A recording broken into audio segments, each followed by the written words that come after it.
नमस्कार, शुभप्रभात. बघू शकता मित्रांनो, मी आज आलेला आहे शेतागड कापसाला तिसरा डोस देण्यासाठी खताचा.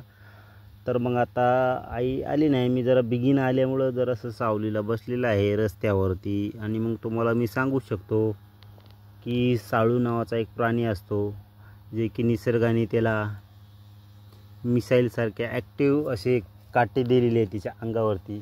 जर त्याला वाटलं, आपल्याला शेतकऱ्याकडून म्हणा का दुसऱ्या त्याच्यापेक्षा मोठ्या प्राण्याकडून जर त्याला धोका असा वाटला त्याला, तर तो त्याचे मिसाईल, जसे आपले भारतीय सैन्य आपले बॉर्डरवर युद्ध टाकी वगैरे रॉकेट लॉन्चर करून ठेवतात, तसं ते आपले जे नॉर्मल स्थितीमध्ये जे काटे असतात, त्याला जर काय वाटलं धोका आहे, तर तो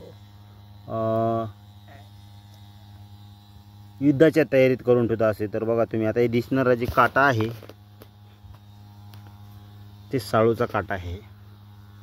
बघा, तुम्ही म्हणताल मोराच्या पंखाचं आहे, पण तसं काही नाही. बघा, मी हे काटा याच्यात खुपसलेला आहे, जेणेकरून हे साळूनं इथं काहीतरी हे गड्डा असेल ते त्याच्यामधलं जे काय मधलं आहे ते त्यानं खाल्लेलं आहे, आणि जे खराब आहे ते सोडून दिलं आहे. आणि इथं खाऊन साळू तिकडे जात असेल रस्ता पास करून, तर त्याला काहीतरी कोशापासून धोका दिसल्यामुळे साळूनं 2-4 काटे तिथं टाकले होते. त्याच्यापैकी हे एक साबित राहिलेलं आहे. बाकी जे शेतकऱ्याच्या बैलगाड्या असतात ते त्यानं मोडून गेले आहे. तुम्ही बघा, तर हे साळूचा काटा आहे. मी तुम्हाला दाखवतो एकदा.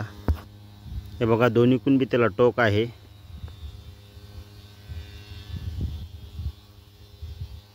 बघा.